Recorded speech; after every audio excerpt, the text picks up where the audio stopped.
lecture series for this term. We're very pleased to welcome Edwige and Giovanni from the Metamakers Research Institute, who can introduce themselves and explain what it is that they do in this talk with a really interesting title on art, games and politics. So thank you very much and welcome. Thank you.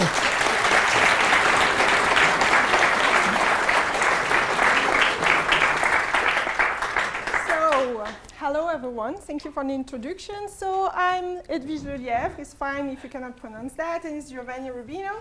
We're both researchers at the Metamakers Institute. It's a research group that is attached to Games Academy. You might have seen us sometimes wandering in the studio.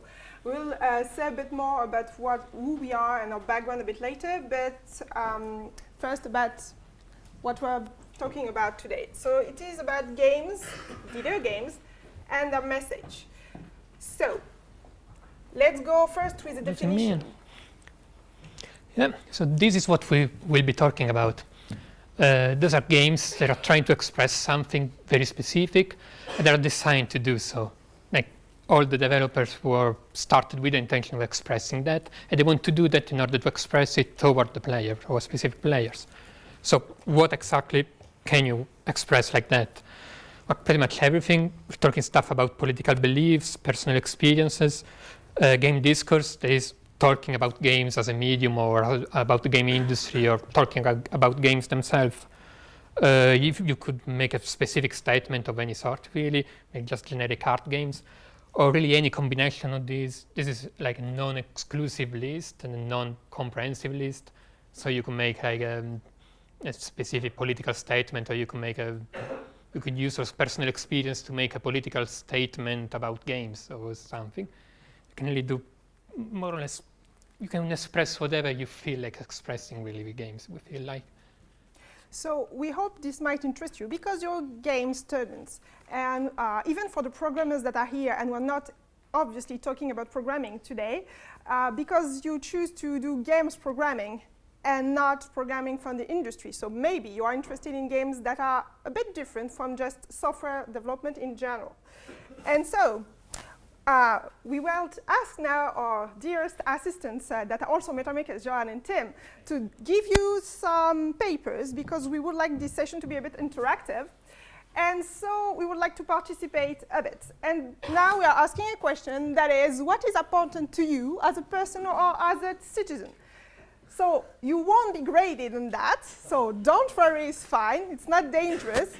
And what we ask of you is that also don't put your name on that. Feel free to write about anything. So it can be basically, what's important to you can be something extremely deep and very political, like global warming, Trump, Brexit, whatever. But it could be also, shh, please, something personal. So like, shh, shh, shh, please. I'm pretty sure I said it was personal.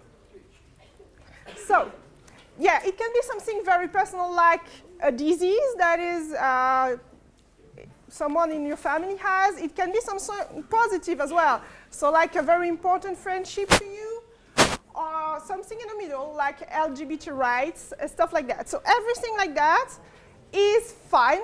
It can be your favorite pet that is very important to you as well. Basically, anything that matters to you. And the rules of the game is one ID might not be your best ID in the world. We don't care. Again, it's not graded. It's just for the experience of this conference, okay?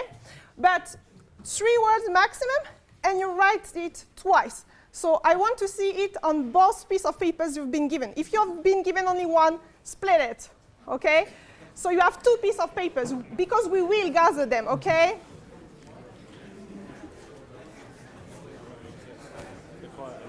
Yeah, thank you.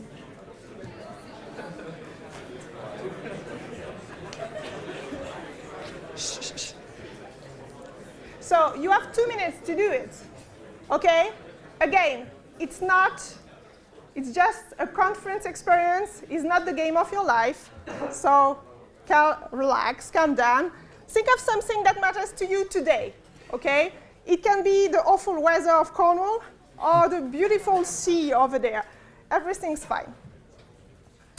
So while you are writing and thinking, we will present ourselves. So I'll begin. So Edwige Lelièvre is a French name, as you realize probably. So I'm a French professor. I've been here detached as a researcher for the Metamakers. My principal topic as a researcher is using video games for cultural heritage valorization. That is monuments, museums, and now gardens. With the Metamakers, we are creating a game with the Eden project.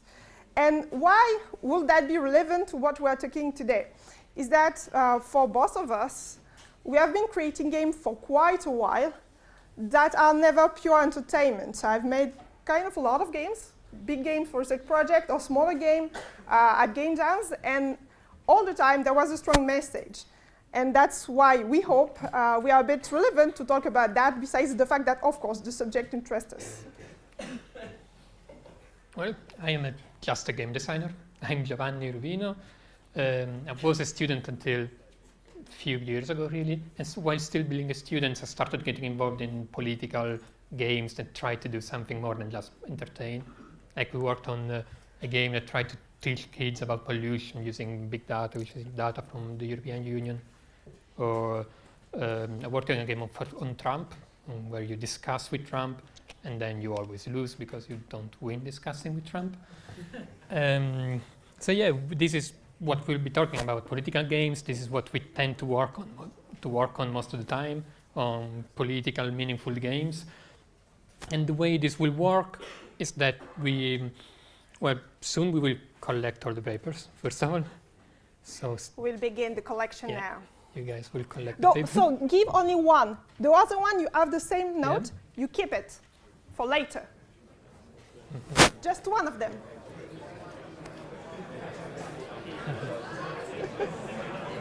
Let them draw another.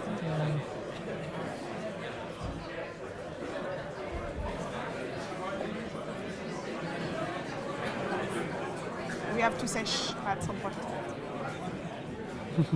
Please. This is just collecting papers. Maybe. Please lower your voice a bit. Okay, so not only we ask you to play with us with this game theme things, but also we will need you to play the games we are presenting today. So we are presenting several games today, but 4 of them you will be able to play on stage. So we will need actually volunteers. Please come forward. We have one. I've seen you guys for the next ones. Okay? But he was fast, you know. That was fast.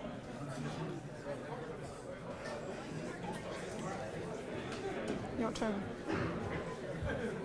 Calming down students, my work. Okay, so we're gonna start with this game while. Come on. Yeah, no, that's yours. Well, she's gonna set you up while. You will play on here, but we just let it here so they can see. So you will play this game. This is. Yes. Yes.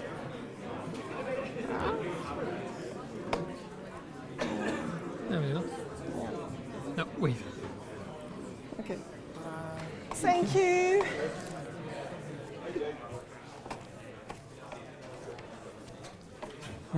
Interesting. You're gonna use this to play, but don't let it drop, I guess. Thank you. Nice. Nice. Thank you. Did you, Edwige? Yeah. Did you turn it off? What? No, I didn't. You want laptop? Hey, John.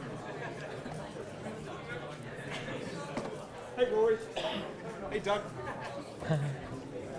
Man. Yeah. So are you ready? It's a very political game. Yeah, I'm good. You feel ready? Are you sure it's not the... That's right. Yeah. Am I fine? I think it should be fine.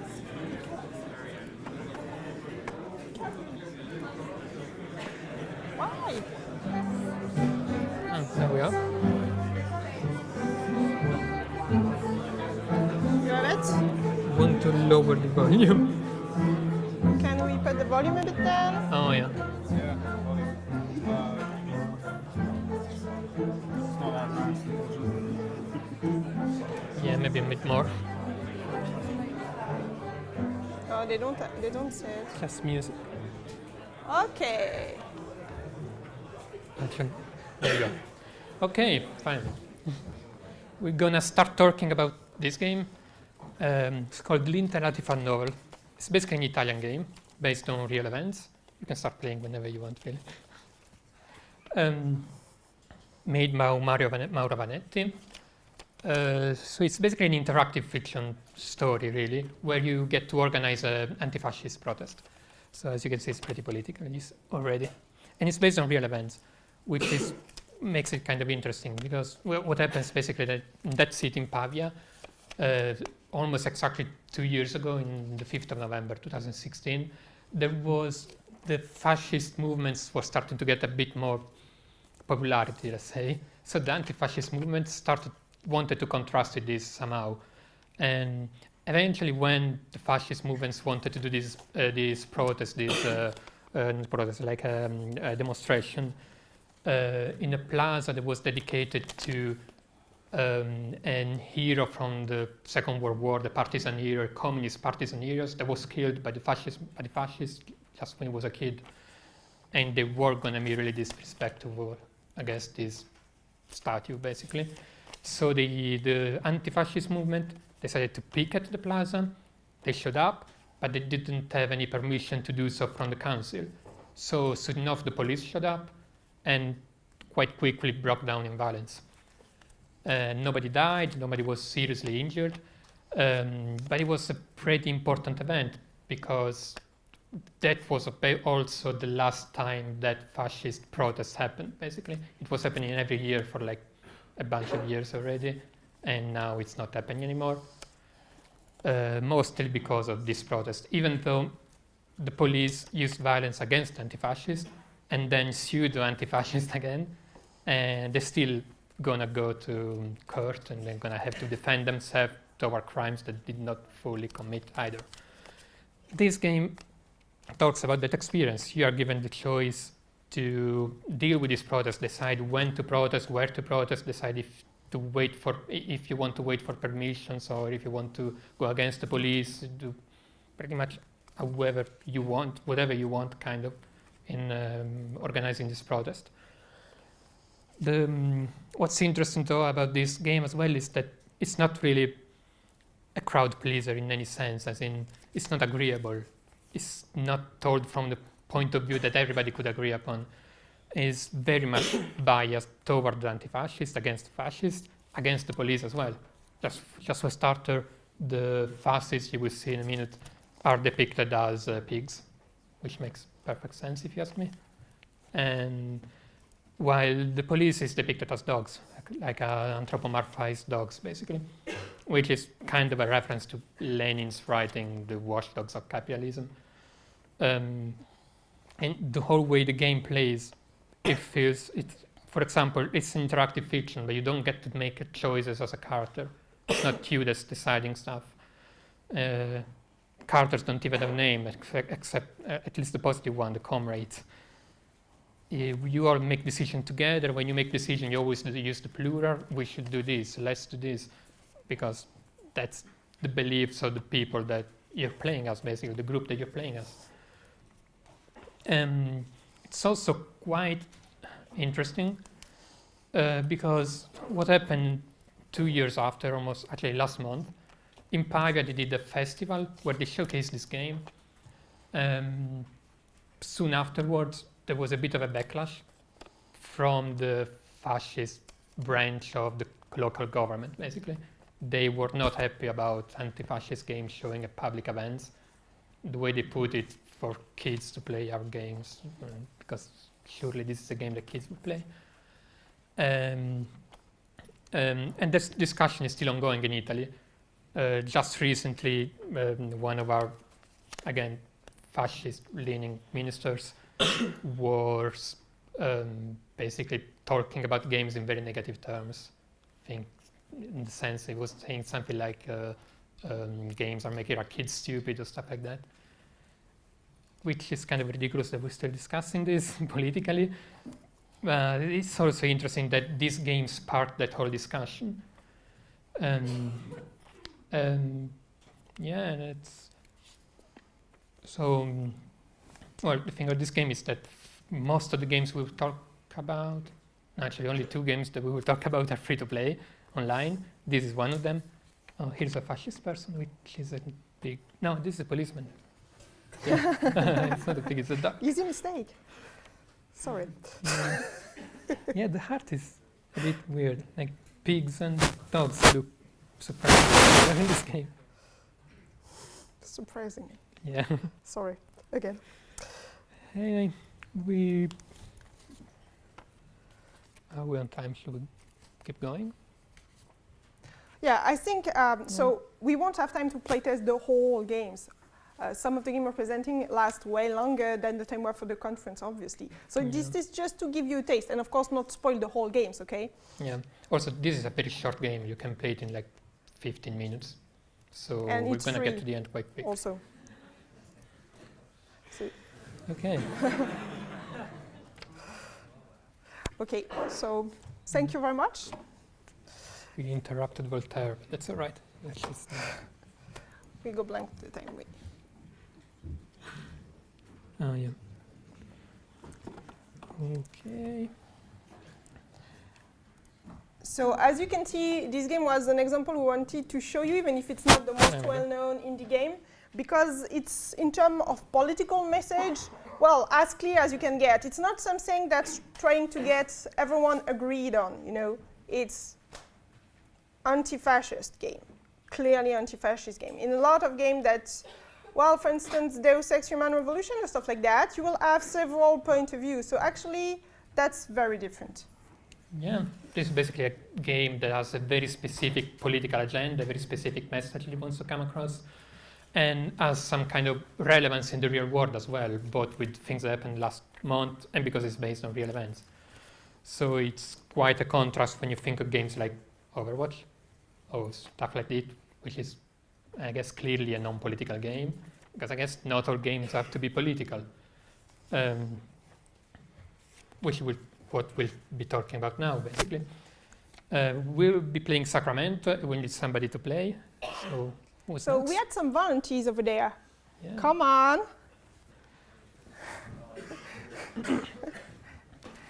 Right. While he gets set up, I'm gonna start talking about it. Yeah, we also want to focus about games talking about games themselves, which is the case with Sacramento.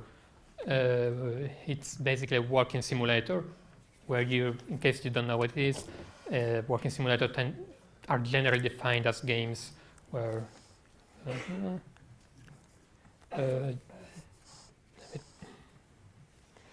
they're basically games where you're given a free environment to explore, freely explorable, and that's it really.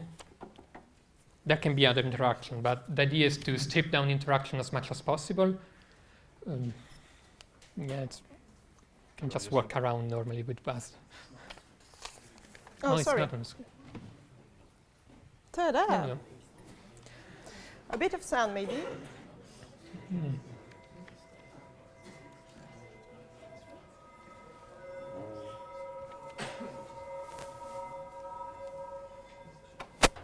Yeah, so it's a game made by Delphine. Fourneau. There you go. Delphine Fourneau. Sorry about pronunciations. Will I die if I stand here?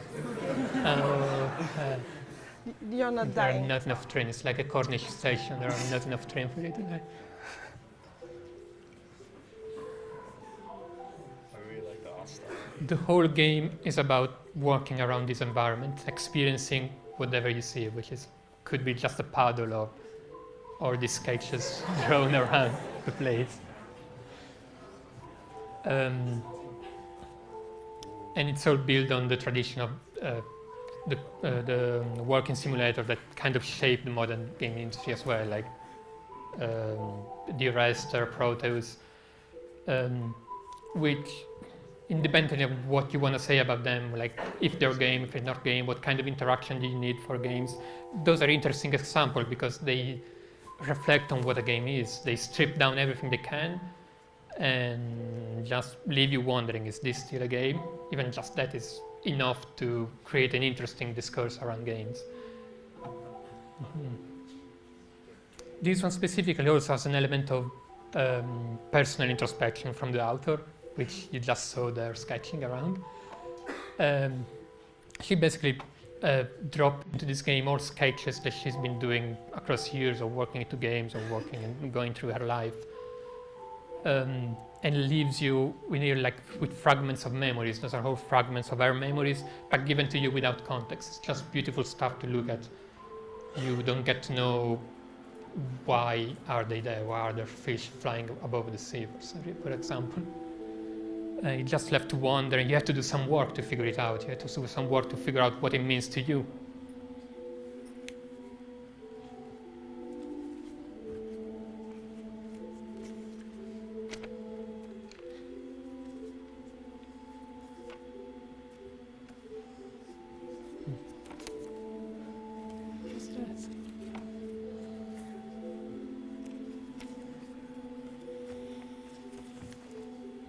Another interesting thing to say about this game and Delphine is that she is part of a collective, a French collective called Klondike, and they basically make. That's the end. So there are limits in what you can explore after all. No, that's. That's it, right? Oh yeah. It's time for you to take the train back. It will. It will take you anywhere. Yes, I was saying it was part of she is part of the Klondike collective, and they basically make games, make art games, specifically want to make art games. There was a period where they were trying to make a different game every month, and they're all available online, mostly for free. And that's something that people can do. They can just make game in order to make art, just to explore, work together to explore what you can do in games. That's it. That's it, yeah. Yeah, thank you very much for playing with us. Thank you.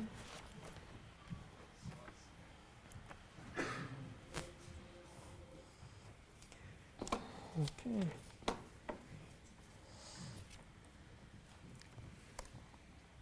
Tell me when it's good. Should be good.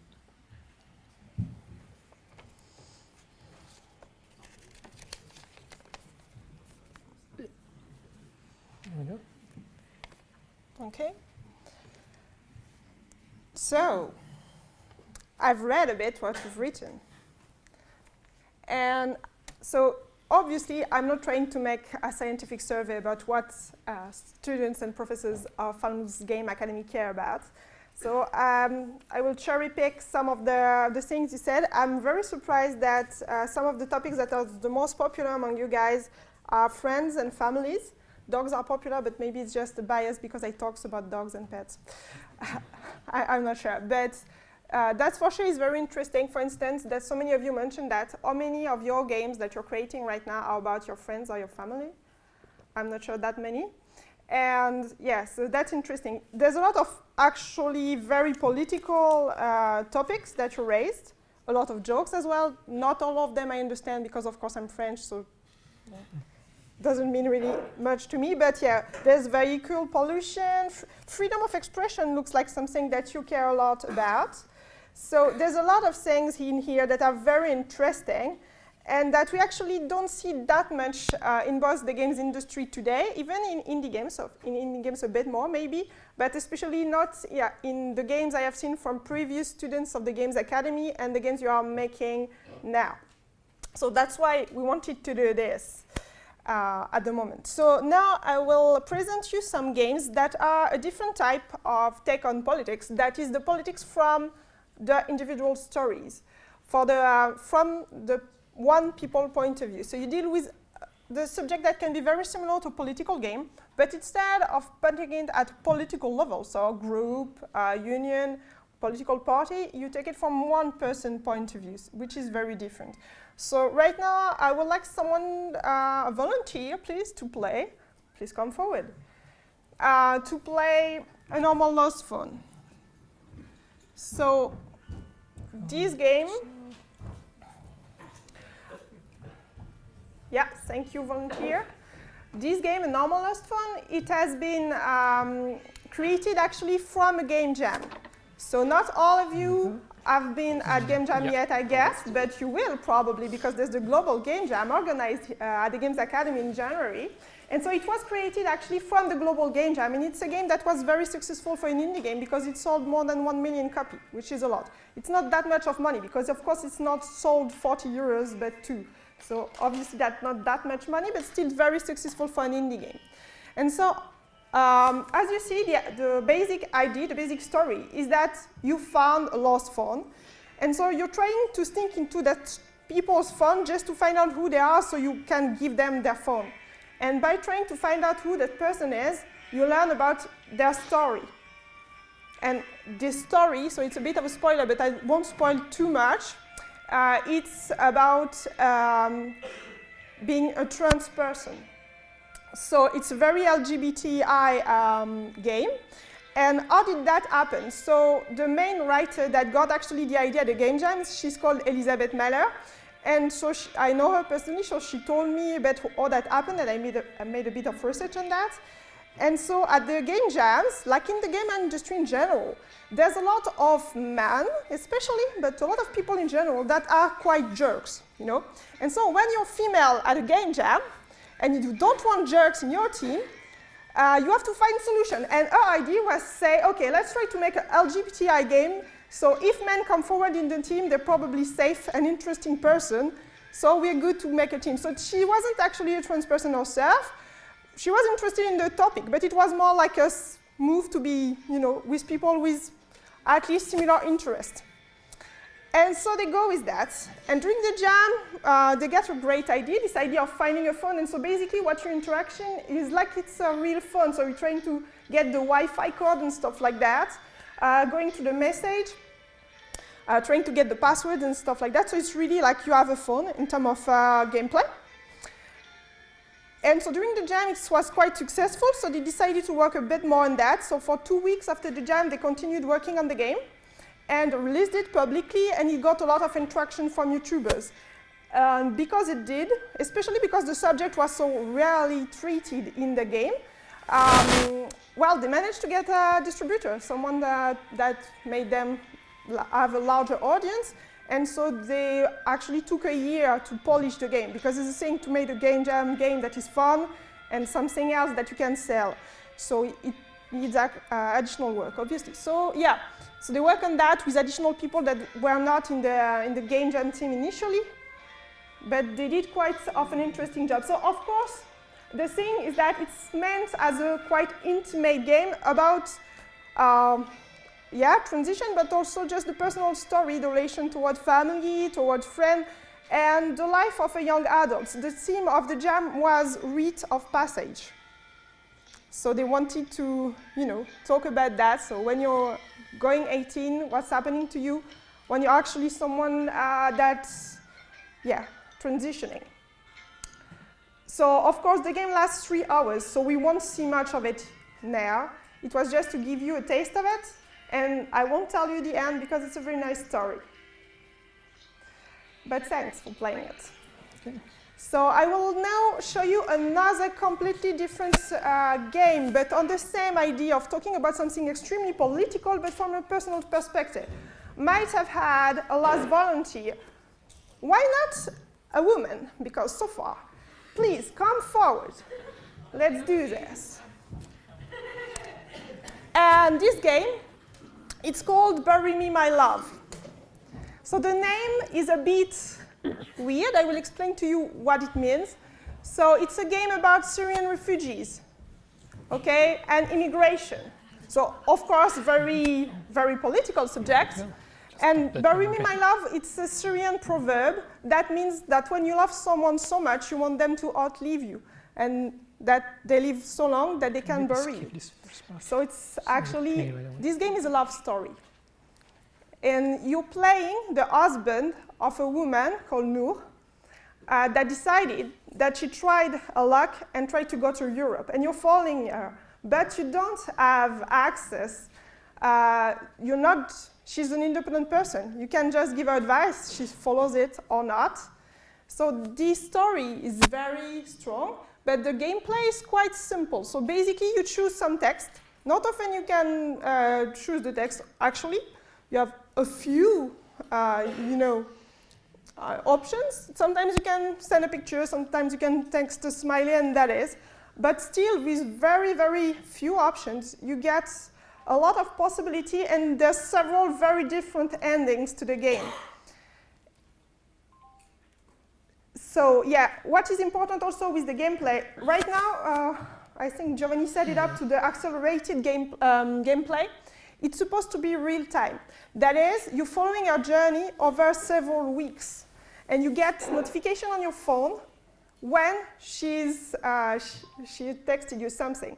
So it's a very strong experience, and if you play it, don't play it accelerated like we do now, because it's way stronger if you have the feedback at the right timing, because it has been made like that. And this is very interesting, so for the game designers of you in terms of gameplay, using the appointment mechanism.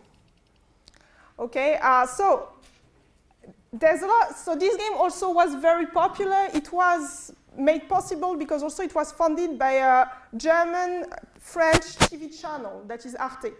So that's why, and also by a French institution that funds games that are like art game, mainly, yeah. Games that don't have to make any money. What? Games that don't have to make any money. Basically. Yeah. Well, that's not so simple. But the idea is that, if it's telling something interesting that is new, they can get money without having to prove that they will make money out of it. Because French movies, in general, don't make any money anyway. So they do the same with video games. Doesn't mean that no games will make money. This one was quite successful, actually, and earned a lot of prizes all over the world. But there's a lot also of anecdotes of players who played it. It's a very strong experience, and one of the anecdotes I had was actually from Giovanni's mother. So please. From my mother. Yeah. The game is actually relatively popular for it being, such a deep experience, really. So, I don't know if she mentioned it already, but they did make most of the money back, I would think so. So there is a way to make this kind of games commercially successful. I make games. I wanted to convince my mother that games are not that bad after all. So I just had them try this one without thinking too much about it. And then months later, she wrote me back saying that she got traumatized by the game because, I'm Italian, my mother is Italian. Because at some point in this game, there's a point where Noor, the girl, ends up in the car of a nice Italian lady, and she steals money from her. And you, as the player, cannot do anything about it. And my mother was traumatized by it. She hated the whole idea. She would have told her not to do it, for example.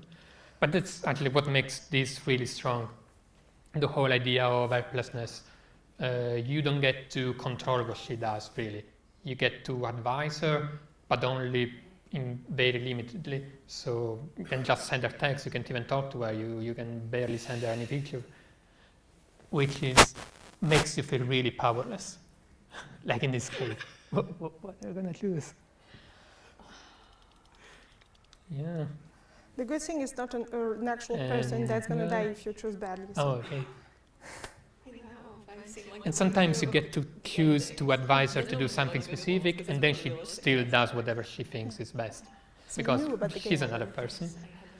So that's why we suggest you to play it with the real-time mechanics, because it basically uses appointment mechanics in a way, as in simulating a text-based interaction. So every once in a while you get a notification from her that she moved to a new city, that maybe she's getting arrested, and she'll let you know when she's safe. Maybe she's never safe, so you're there waiting for her to tell you if she's still alive, if she's gotten arrested. It gets to you, really. So yeah, there are different outputs. It's possible to have a very positive output to the game, like very, very happy end, also less happy and very bad endings. It is an interactive fiction, so there are a lot of different options for the endings. Actually, if you go to the map a second. Yeah. Well, as the story unfolds, it will tell you where she is right now, and it will tell you also you can basically go all over Europe with this game, right?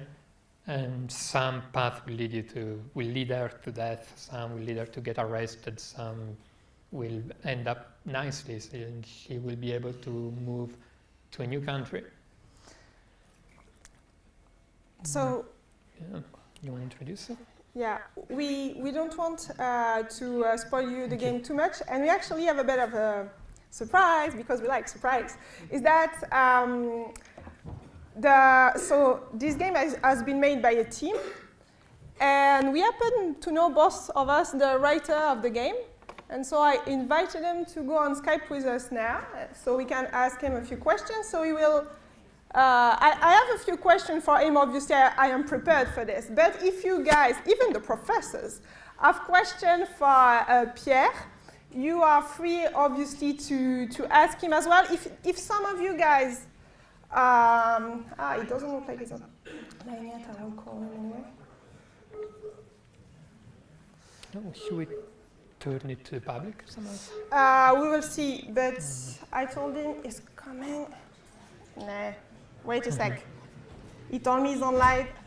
He's putting his computer on. So if someone is interested in asking me a question about the writing of the game, so especially for game writers, because he hasn't, so there's someone else that done the game design, someone else that done the graphic design, someone else that done the sound and so on. So he's really the writer. So if there are, but everyone can ask questions. As players, as anyone wants to ask question, please come forward actually, because it will be easier so he can see you. Pierre is... Maybe we should start lining up if there are people. Yeah, so does someone want to ask a question or not? If you don't, I have a lot of questions, so don't worry about that. He's not a dangerous person, just so you know. And it will be on Skype, so very not dangerous.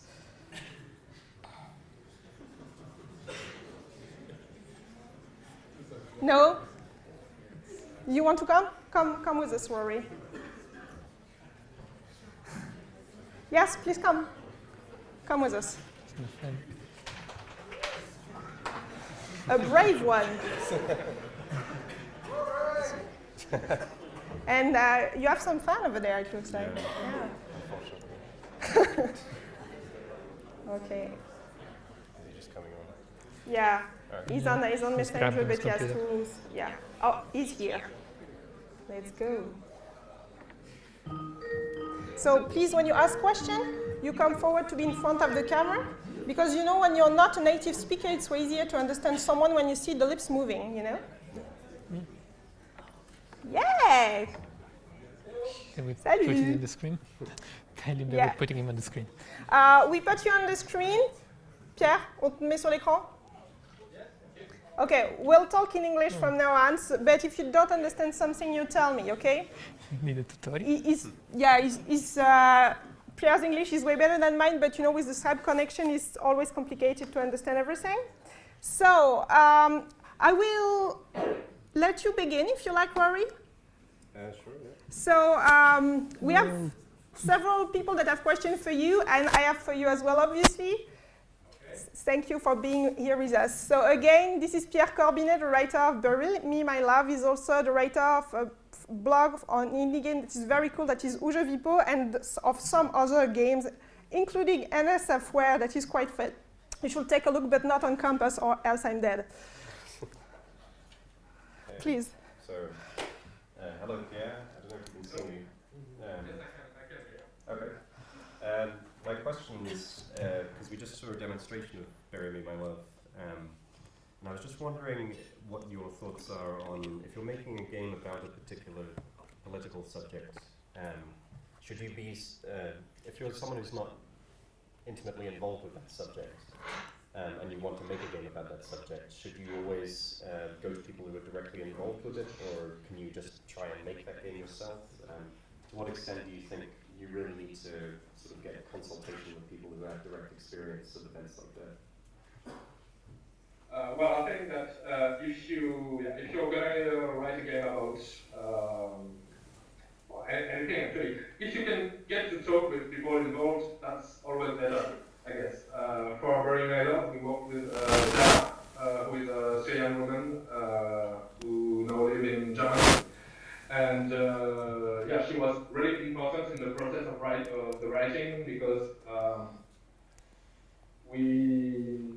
like a consultant. So first she was useful because we could ask her questions when we had stupid questions. Because for the big picture, you can just read the news to get the big picture. But for the stories, the human part, and the little silly things like, oh, do you have this show in Syria? Do you know what's the name? Willy Coyote and the birds. I don't know the name in English. For anything like this, it's way better to have someone to talk to, and we talked to her with WhatsApp. So it was like really simple. Like we were watching. Oh yeah, I have a question for the night. Check phone. You have something. And also was really useful because she read everything we wrote, and she gave us advice on what we had written. So and she was like, oh, okay, so this part, you treat it like it's something light, but this was really a hard part, so we work on it. I mean, so we did do that, and I would advise so to do so if possible. You have the opportunity to talk to the people, but better. so was there ever that worry that you might be misrepresented, even when you're consulting with somebody? Just is there any case where you were kind of like, I don't know if we should do it this way, or you weren't sure exactly, or? Yeah, we are never sure of anything, but yeah, having done that helped not being. We knew we couldn't be totally wrong. We had someone check in and a family, so we can make everything on one person, of course. That's mostly what we did. So can be sure that helps. Okay, thank you. Yeah. Sorry for my English. Hi, my question is along the same lines of what's the research process behind, especially when dealing like a topic like this, and there needs to be real time and real detail, like very realistic details given to this story. What's the research process? Obviously, we now know you had someone to ask as well, but how much of it is looking at modern media? How much of it, like news articles and reading up on the issue as a whole? How much of it is asking other people? And how hard is it in general to do? Okay, well, first for the documenting, first we have to look, we read a lot about anything we can read them, about migrations and Syria and stuff. And to get an idea of the timing, to get an idea of the dates where we wanted the game to be based. And we chose 2016 because that was the moment where it was closing in the Balkan countries. And so there were more different roads for the migrants to take. And then once we had that, we walked, I would say, place by place. So I was like, okay, now I'm writing the part in Beirut, Peru. So I read a lot about Beirut and Lebanon. And then we write that part. Then we go to another place, we read about a lot of this place, and write. And as for the sources, so yes, it's a lot of journalistic, mostly. Especially page one, not especially, but a lot of page information. One example I like to give is Courrier des Balkans, which is a website focused, it's in French, written in French, focused on news of the Balkan country. That's the kind of specific information you can get on free media. So you have to pay for that. That's good, huh? It's good to pay journalists. But a lot of documentation was also not news or anything. I read a lot of, I don't know, comics, novel, poetry, tape from Syria, to also get more insight of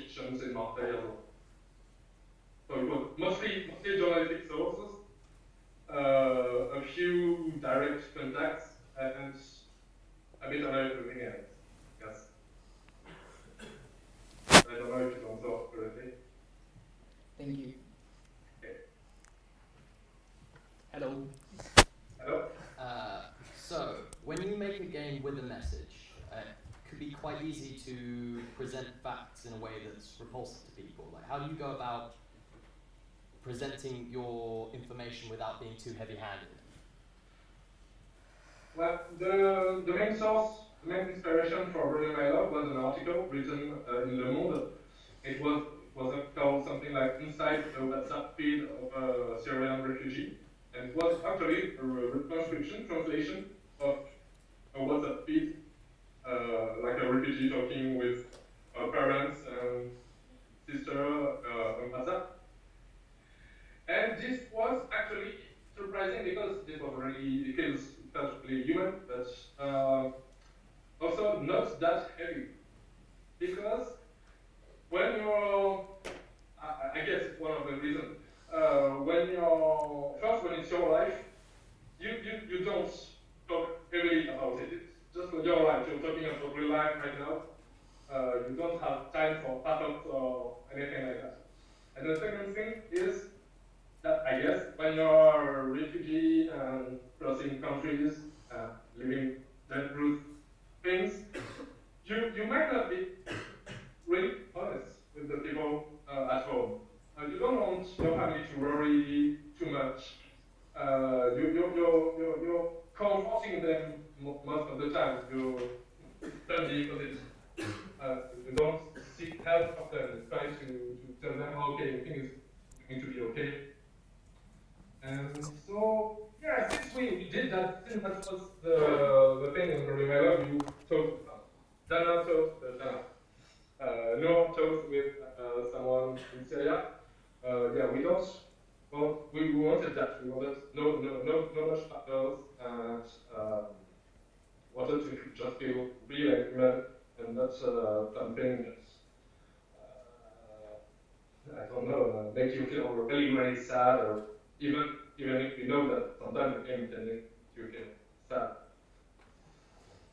So would you say that you try and present things in a matter-of-fact way as opposed to a message-based way? Not really, because the game is message-based in a way, of course, it's message-based. So no, that's not what I'm saying. Because we wanted it to feel human. So it's not that much about facts, your base of facts. Some of them we invented, like those stories, that always inspires from true stories. But no, it was all the idea was we thought that making it feel human was stronger than just making people feel bad or anything.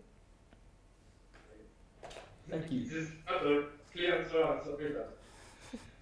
Merci. Okay, thank you. Hey, Pierre. So, yeah, we were wondering, what led you ultimately to really become a games writer? As in, you are basically a writer of this one, but is this something that you've been planning all along? How did your career bring it to this? Just, yeah. I add that we want to ask this question because now we are talking to the Games Academy students, and some of them want to become writers, and we think it might be interesting for them to get an insight into your career, how it went. Yeah, so that's why we're asking this question. Okay. Well, it was quite accidental in a way. First, I studied book selling, like I studied to be a bookseller. Then I studied journalism, so it was more about writing, but I always loved to write anyway. When I was a kid, if you would ask me what I wanted to do in my life, I would answer a writer. But then I totally forgot I wanted to be a writer, so I tried to do something else. Went into journalism, got interested in video games, and we I was like, okay, I can make my own games too. So I began to learn how to make my own little games. I made like 20 little games for jams and game jams and stuff. And I was like, okay, I don't know how to program, I don't know how to draw, I don't know how to make good sound design, so what can I do? So I make games mostly based in dialogues, and people like them. And I worked with a few people that weren't mine. And then Florent came to me. I worked with our as a writer for Fourneau before, and then he thought that he wanted me to write for Very My Love, so I did, but that was it. And then it kept falling from Very My Love. Before Very My Love, I wouldn't have said, oh, I'm a writer for video games, because I was doing that, but that wasn't my source of new money. And since Very My Love had some critical success and people to enjoy the writing, they started telling me, oh yeah, do you want to write on my game too, and this and this. And I guess that's how I became game editor. All right, thank you. So we are accidents. Accident. Thank you very much. I think we're good. I will have 1,000 questions to ask you, but I told you that it wasn't going to be long, so we'll stop there. Thank you very much again. Can I get a round of applause for Pierre, please?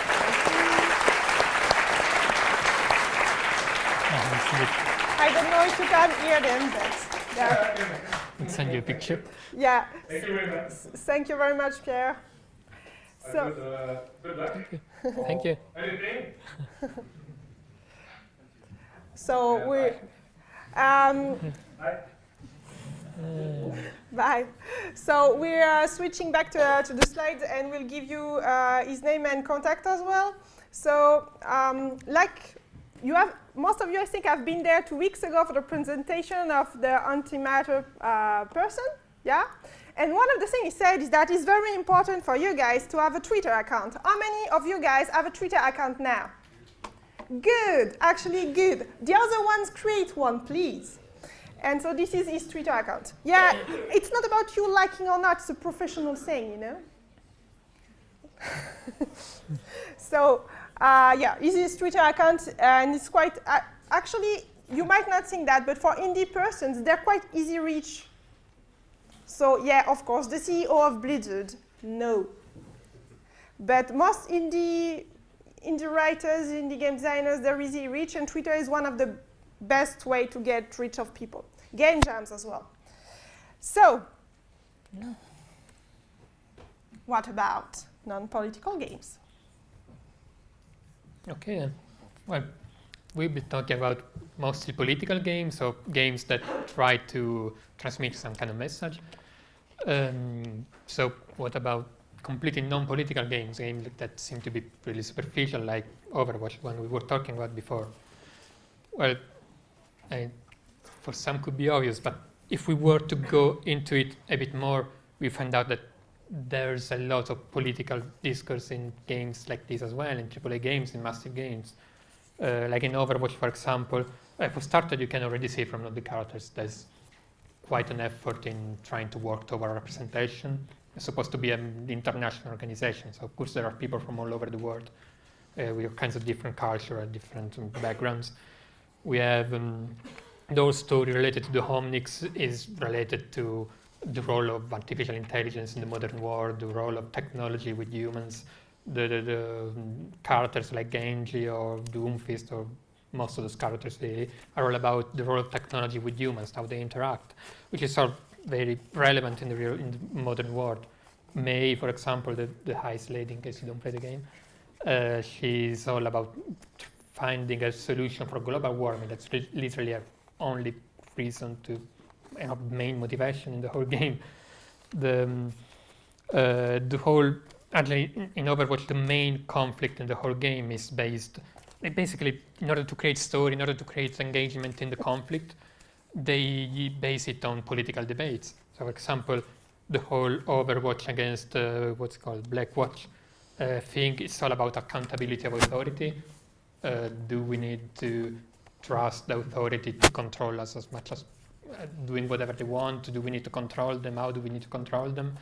There's the whole dichotomy. There's a dichotomy with most of those characters. For example, for Mercy and Moira, they're both characters. They're both healers, really. They both use the same technology, but they use it in very different ways. One just to heal people, the other are also to heal only friendly people while making damage to bad people, to the opposite teams, which is a nice discourse in the morality of science in a way. Like, how can you use science morally? the main bad guys in, I guess, bad teams in Overwatch are Talon, which is basically an anarchist terrorist group. So this is all a debate about how much are you supposed to use violent protest, basically. Is terrorism okay in this context? Probably not. But yeah, it's just full of dichotomies in this way. Yeah. So if you look at the narrative and the images, it's quite a very politically engaged game.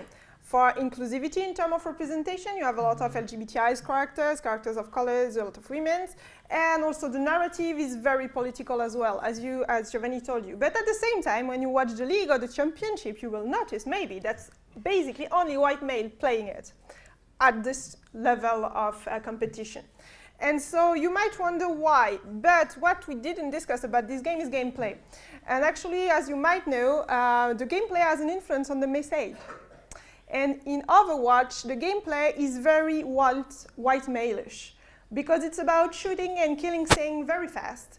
And this is actually what white young males have been taught to do for centuries. Because at some point it was a useful thing when you were supposed to go to the war. And today is a very useful thing when you're actually playing to get people to buy your game. So maybe a very interesting thing about Overwatch is that the narrative and the image completely contradict their message in terms of gameplay. And even if they have a very strong work with the community, it's not so easy for them to involve a more diverse community, probably because of it, because it's a gameplay that's attracting a specific target that is completely contradicting the image they show. And the gameplay is very strong in games, obviously. So, but in both cases, they still say something. It's actually very rare to find a game, and if you have some ideas in mind, please keep them for the questions that are not political. So, you remember you have this piece of paper. I haven't forgot. And so this is the second part of you working. So now, you turn your paper, you flip it, the one you kept, with your ID. Even the jokes, yes, even the jokes. You joking? You assume it now. And you try to figure out, you had a lot of examples. From Overwatch to Bury Me My Love, I think it's quite broad saying. And you try to think in 3 sentences of a game with that. Again, we are not grading you. So if it's a bad game, that's fine. Okay? Just try to think it of, creative exercise to find out an idea about the thing that you care about. Even if obviously what you care about is joking. You can make a game about joking. I'm very sure about that. Yes? Are we coming up with a game based on what we've written? What? Are we coming up with a game based on what we've written? That's a surprise. Yes. That's a surprise. For now, just write 2 sentences on the other side. Yes. Yes. I'm not answering this question. Just write what would be a game in 2 sentences, but very basic.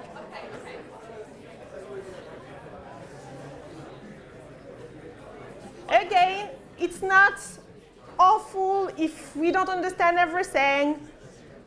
Don't worry. As you have seen, we had 4 students that came and played, and we haven't eaten any of them. They're fine, so you should be fine as well. So while you write, we go on to our conclusion, I think.